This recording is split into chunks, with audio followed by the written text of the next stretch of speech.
Hello Ragnarok fans! In today's video, I'm going to share my 100% F2P Archbishop tank build for PvP. And if you follow this build, 100% of F2P DPS role players won't be able to kill you. Guaranteed. Write that down. And most spenders will also have a hard time killing you, except of course for some heavy spenders and whales. So this build is centered towards being tanky and less on healing. You will have a high survival rate which will enable you to keep on resurrecting your dead party members.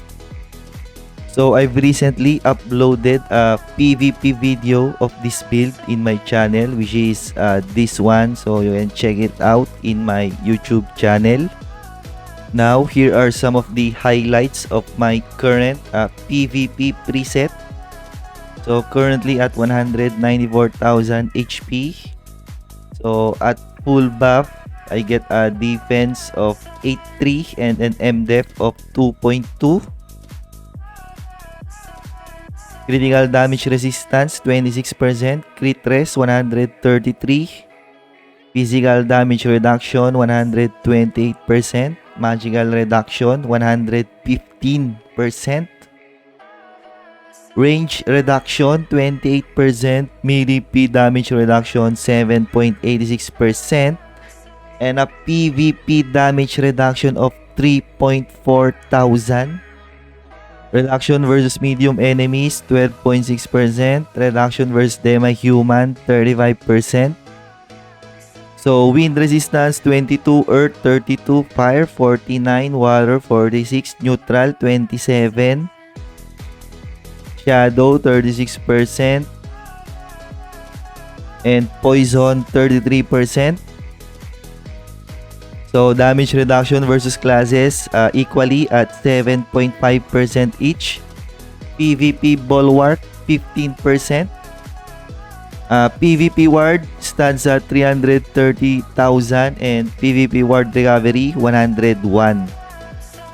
So for the stat distribution, I go with an equal distribution in Vit, Int, and Luck. But actually you can go full Vit and full Int if you have already a high critical resistance. So for my set effect, I'm still using Dia when it comes to weapon, Goibness set when it comes to armors, and Valkyria shield when it comes to the offhand. For the accessories, I'm using the Light Prism plus Divine Queen bracelet set effect. And on level 105 accessory set, I'm planning to use the Elf King's Magic Gloves and the Elf King's Crystal Apple set. With this two accessory set effect, I'll be able to have a 20% chance to gain a shield, 10% of my HP, and an additional Holy Armor Converter while the shield is active. So if you have a Holy element in your armor, you'll have additional reductions on other elements like wind, minus 25%, earth, fire, water, poison, minus 50%, holy, minus 75%, and ghost, minus 25%, but you will take more damage against shadow and undead. Now for the costumes, the focus here will be more on damage reduction stats, primarily damage reduction against players, demi-human, and medium. The rest should be physical and magical reduction stats. So here are the current costumes that I'm using. Cherry Cream Do, Grey Mask, Stylish Glasses, Passion Stroller, and Ethereal Dream. All of these costumes can actually be redeemed in the wishing shop. Okay. Here are the cards that I'm currently using. Double Boa card in weapon. So here's Tara Frag. There will be 2 slots in shield in the future. So I'm going to use Horn card, which is this one, reduction against range physical damage. armor, creamy fear card. So the same with the offhand. There will be 2 armor slots in the future for cards. And once that gets implemented, I'm going to use the Majorus card for additional or a chance to stun the enemy. So for my mantle, I'm currently using this card. This Orc Baby card will be replaced to Raidric card. For the boots, I'm using Sohi card, and then this Zombie Prisoner card will be replaced with an Alarm Clock once I get it. So the Alarm Clock card will give you a lot of HP, but more importantly, it will give you this Sight Thrasher, which enables you to knock back the enemies that are near to you, okay? With a 10% chance. For the accessories, I'm using an Illusion card, Osiris, and 3 Spore card for the damage reductions. Head costume, I'm using Marduk and Gear card. Face costume, I'm using 2 Goblin Chief Puppet. Back costume, I'm using Angeling Puppet. I plan to use 2 Angeling Puppet card. For the back, 2 Golden Thief Bag Puppet. And I don't have any cards yet for the body costume. Now, for the Divine Armament Infusion, okay, for the weapon, I'm planning to go for Int HP, M attack, and PvE damage bonus. For the armor, P-Def, M-Def, PvP damage reduction, and then crit resist. For the mantle, P-Def, M-Def, another PvP damage reduction, and then crit resist. For the boots, P-Def, M-Def, and then physical and magical damage reductions. For the offhand, P-Def, M-Def, physical damage reduction, and then melee physical damage reduction. And here are the current enchantments that I'm using. For the head costume, PvP technique, improve M-Def. For the face costume, improve P-Def.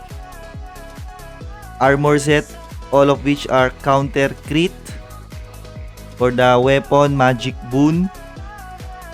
Same with the accessories, magic boon, magic boon. This one, PvP technique, and then another PvP technique. For the sub-enchants, anything that will increase your survivability like critical resistance or HP will do. And then magical attack for some of the other parts here, okay? For my Verus scores, I go with Holy Light Boost, Healing Prism, and Healing Insignia. And in addition to those 3, I also plan to get Muscle Black, Healing Protection, and then Healing Aegis, okay?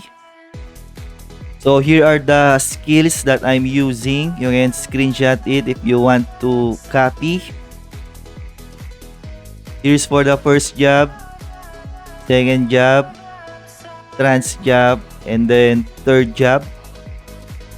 So manual settings, here's for the first page, second page, and then auto setting. And then usually I add safety wall in this auto setting during PvP.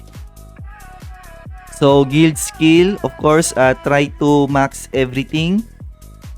For the card deck, I'm using blue set effects, which is this one, major resolve and minor protection.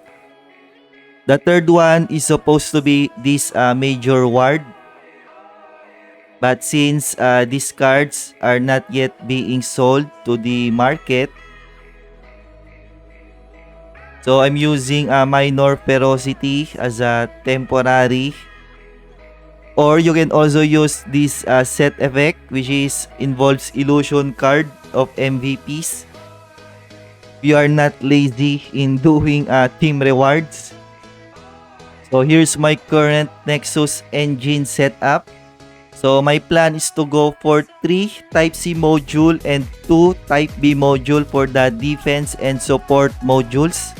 And then I'm going to go for 1 Type C module and 3 Type B module and 1 Type A module for the attack type modules. Okay?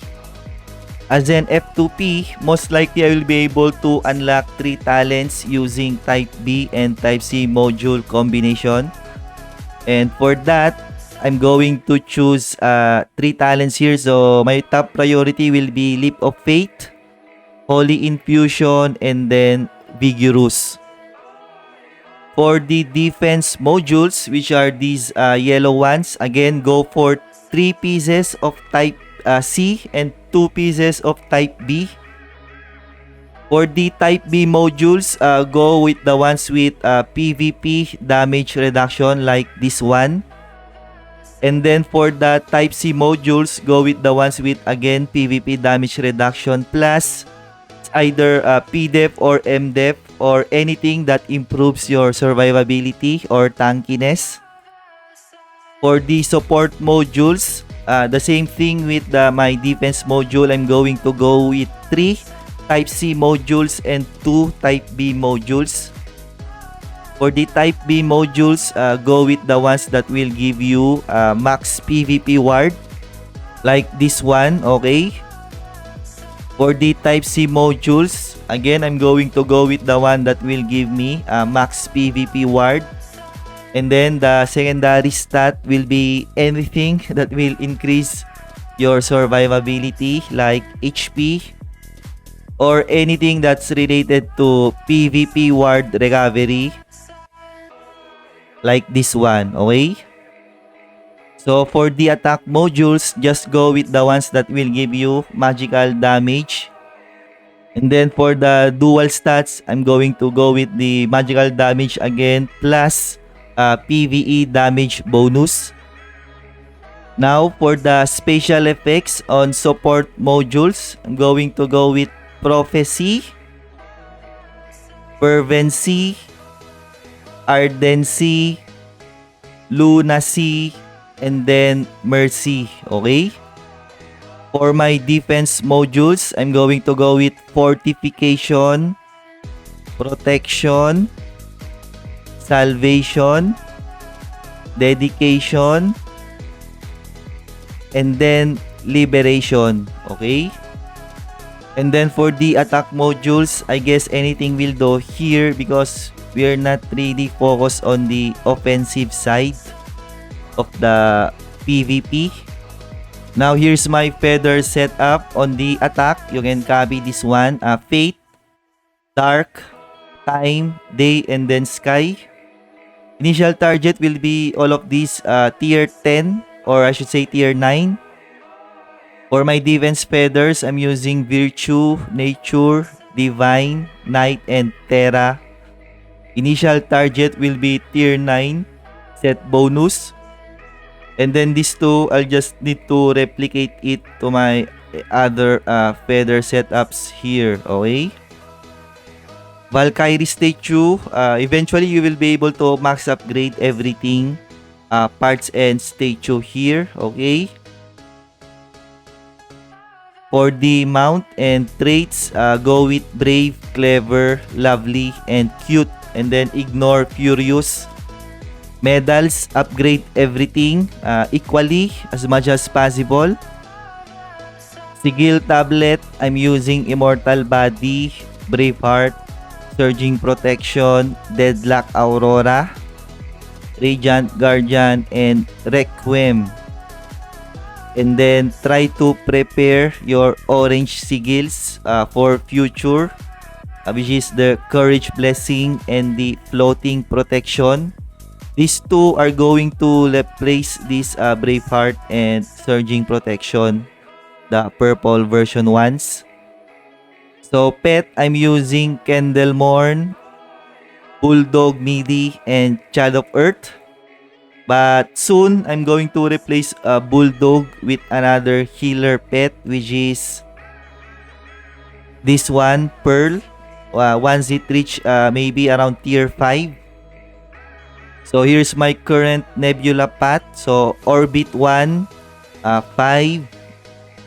10, 15, 20, 25 points. And then Orbit 2. So 5, 10, 15, 20, 25, and then 30 points. And then Orbit 3, I need another 30 points. So 5, 10, 15, 20, 25, 30. And then Orbit 4, just max Taurus. This one, Cancer. And then some reductions against Swordsman, because right now they are the current meta when it comes to killers in PvP. And max this one as well, Pisces.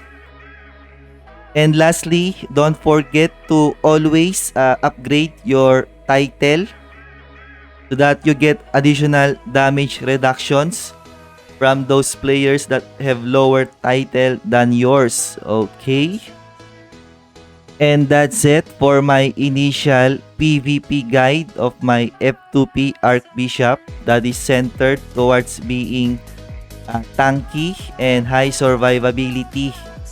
See you on my next update video. Thank you. Bye-bye. Like and subscribe.